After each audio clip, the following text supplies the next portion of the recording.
All right. So for more than a year, what I've been doing is I've been basically a consultant for dealers and specifically inner departments in digital retail. I've been training inner departments, BDC departments, and there are a few things that I've seen all over. There's like a few tendencies or similarity between everybody that I see between mystery shops or going through CRMs of different dealers. Is that let's talk about this scenario for typical scenario for internet sales. Lead comes in, there might be a phone number. We want to get them on the phone, of course, which I'm all for. We try to call them. Most of the time, 9 times out of 10, it just goes to voicemail. Or it could be an incorrect phone number, or maybe if the setup is in such a way that their uh, customer can submit a lead without giving the phone number, there's just no phone number. So, what do salespeople want to do? They want people to come in. They want people to get on the phone, call us back, or just answer the phone call. So salespeople ask me, well, how do I do that? What's that secret template? I do build templates for dealers. So they ask, give me that specific wordage, something that will get them to answer my phone call or call me back. So I'm going to spoil the whole thing for you right up front. You don't. It doesn't exist. Okay. And let's think about why do people do that, right? Why do they not pick up our phone calls, right? Why do they put a phone number and then it just goes to voicemail? Well, think about that. If you were a customer and you actually wanted to talk to a salesperson or a dealership, what would you have done? Answer, you would have called, right? Or maybe if you just don't want to call and be on hold, I would have went on the dealer website, put the phone number, put the information, but then when the phone rings, I would have picked up because most of the time these days it shows on caller ID where the phone call comes from, right? So I know the dealership is calling, I would have picked up. So let's just get this into our head. If the customer wanted to talk to us, they would have found a way to talk to us. Same with visits. If they wanted to come in, they would have came in. Maybe if that's a specific car and they're worried that the car is there in person, they would have called to confirm to talk to a salesperson, or the worst case scenario, went online and said, I want to come in and see this car. Is it available? What time can I come in? Right? They would have given us an indication that they want to come in. Why don't they want to get on the phone call? A couple of reasons. Two main reasons. One is distrust of dealers. Okay. Why do we want to get them on the phone? Because we're good in sales, right? Hopefully, right? So if we can get them on the phone, we can sell them a car. And people feel they're not ready, right? They have some anxiety. And anxiety could be the other big reason. We see it mostly, even more these days with younger people. They're just not used to this world there where, everything's done on the phone. They don't like being on the phone. They prefer texting, emailing. They don't want to talk to us. So let's try not to push them to do things they don't want to do. Okay, it sounds really simple, but somehow we just keep fighting against that. And another thing, statistically, if you go through any data for any dealership, the average show rate for appointments is 50%. Now think about that. If you're a dentist, do you think that 50% of your appointments don't show up? I doubt that, right? They have a different system. They work differently because people want people call to schedule appointments. That's one. And then they have a different setup. There's a value for it. What we do, what a BDC department will do, phone call comes in, a lead comes in. Yeah, this car is available. When can you come in? That's all there is. Or we just push people to schedule appointments, and sometimes that they feel that they need to agree to an appointment to get off the phone. And another reason why only 50% show up is that we show people time and time again that a dealership, a BDC, or even a salesperson will schedule an appointment and just completely forget about it, or schedule appointment on their day off, or the car's not ready, or the car's already been sold, and the customer just learns that appointments are not important. They can just schedule it and not show up. So what do we do? How do we get people to get on the phone or to come in? Because right, we want to sell cars, right? That's how we sell cars. That's how we can get much higher closing ratio. So When I train salespeople in our departments, spend usually like I can spend an hour talking about that first response, that first email that you send to a customer. Applies for texting as well, a little bit different. Not going to get into it right now, but that first quality response to that inquiry that customer submits. So when I ask salespeople, what's the goal when you write that first template or the actual personalized email? What are you trying to achieve? What are you hoping that's going to happen from that one email? Not the whole interaction, but that one email. So old school mentality used to be, oh, just want to sell a car, right? Here's the car's available. Do you want to buy it? We know that's not working these days. That's why we want to get them on the phone call. But a phone call again, let's go back to what I just said 5 minutes ago. If they wanted to talk to us, they would have talked to us. They don't want to do that. For whatever reason, let's meet them where they are. Same with a visit. If they wanted to come in, they would have answered the phone call, scheduled an appointment, or just showed up like a lot of people do, right? So the goal, what I recommend always is when you start writing, thinking, what are you going to write? Get engagement. Engagement meaning write something that first will get them to open it. So important subject and the first two lines. And then write something that'll get them to answer. Ask some questions. So I have a whole separate video on how to write that, how to build a template. I'm not going to get into that, but this should be the goal. The goal, don't have your goal as to get them on the phone call. The goal should be to write something that they answer back and you can have a conversation. Now, another thing that um, it's kind of a new thing and sometimes it's a little controversial is give them an option to buy from home, what's called digital retail tool. It could be Roadster. If it's Toyota or Lexus, it's SmartPath Momentum. It's Car Now has a tool. Whatever the tool is, it doesn't matter at this point, but it's really good when you have that option.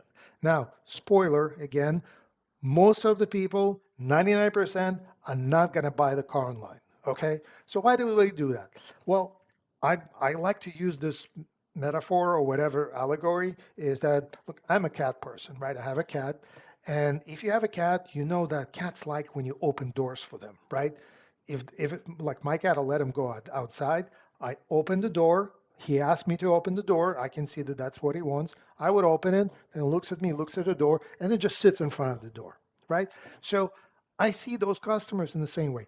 They like having that option. They feel more confident and they feel safer when you tell them, listen, you don't have to come in. You don't have to talk to the finance salesperson, finance manager. You don't have to do the back and forth. You can just buy it from home. Here it is. Fill up the application just like Tesla, right? They all want us to be like Tesla. Here you go. Buy it on the website. So just give them that option, and that's gonna really open this and not be as confrontational. Next thing is answer the question, right? That's kind of simple, but you'll be surprised how many mystery shop results show that there will be a question in the lead inquiry and nobody reads it. So again, not nobody, a lot of people do, but majority of dealers, salespeople will miss that question.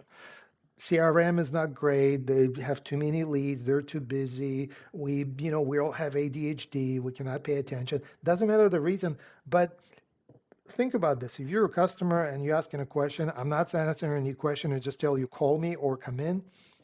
It's not a great feel. If they're asking for numbers, give them numbers. Now, if you have a dealer that their policy is not to give out numbers, simple solution is find a better dealer. That's all I'm going to say about that. But not just give them numbers, give specific numbers that will be detailed to the point is like, I've seen sometimes there will be a lease inquiry, and finally, after going to the sales manager, the salesperson says, okay, it's $300 a month with 5,000 down. Doesn't include tax, doesn't include fees. Okay, be a little bit more specific. If it doesn't include tax and fees, state that it's not included. If it does include, put it in bold, just so you know this includes all the sales taxes. This is out the door. There will be no hidden fees, nothing. Make the customer feel more comfortable. Another thing, and I have a separate video for that, go back to the library or the playlist, ChatGPT, okay? Customer has a question, you're not sure how to answer, either type something out and have ChatGPT proofread it for you, or just have ChatGPT write it for you. And ChatGPT or any other AI tool, it's great because you can say, not just like you can say, answer this question, but also you can say, answer this question in a way that will result in a phone call or an appointment. So it'll give you exact, like nice wording, and then you can have it edited. Like you can say, make it simpler, make it shorter, make it funny, however you want to sound it.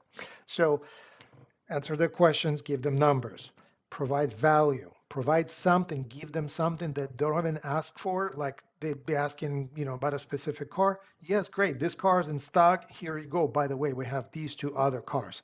Which one do you think will work for you? Conversation. Kind of like a simple thing, but think about this as dating, right? Um, let's say a guy on Tinder or whatever online dating website. What's the goal of the guy when he tries to, meet a girl? It's more likely we know what the goal is, but you're not going to go out and say, when can we do whatever I want to do, right?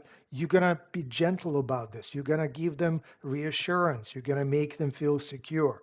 It's the same thing, especially when you're a male salesperson and a lot of buyers, more than 50% of buyers are women. Okay. So we have to be set up for that.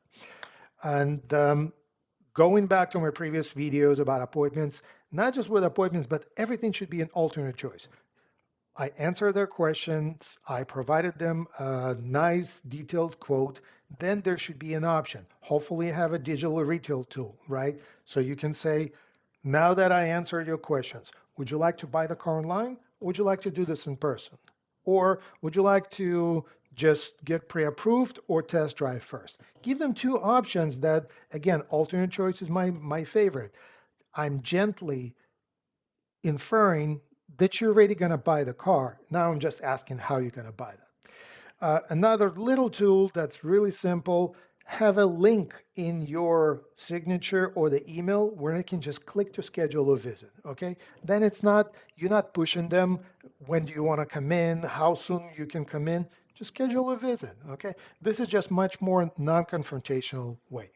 And just as a conclusion, once you figure out how to get them on the phone, you provide them the value, they finally call you back because they feel like they can trust you and they can have a conversation. Have some phone skills. Learn how to talk to people, how to ask questions, how to transfer, how to get the information about them so you can recommend certain things. And finally, again, I'm going to repeat it from the previous video about appointments. Alternate choice, okay? It's not when can you come in, it's we have a couple of slots, okay? I have availability today at 5 or tomorrow at 11. Big times that are good for you, for the dealership. Also, it's going to be good for the customer, right? If you tell the customer, oh, we close at 8, when can you come in? They show up at 8:30, they're going to leave at 10, they're going to leave at midnight. Nobody's going to be happy, including the customer. Once the appointment is set up, confirm it, like the dentist, right? They confirm it with an email, with details, what the documents they need to bring, what to expect, what's going to be the process at your dealership, right? So there are no surprises. They know what's going to happen. And finally, be ready, okay? Going back to the 50% show rate, be ready so that people know that when you schedule an appointment, you're going to be ready for them. For example, like I have an appointment for today at 2 p.m. to see a specific car. At 1, I'm going to send them a picture of that car standing in front of the dealership with a nice piece of paper that says reserved for Mr. Silver. And that's going to show to the customer that we're ready for them. We're expecting them. Now it's just kind of like impolite not showing up. So again, going back, get it out of your head. Stop telling people we need to get on the phone to get information. Don't hold information hostage. Give them what they want. Give them options. Make it safer for them. Make it at least so they can feel safe.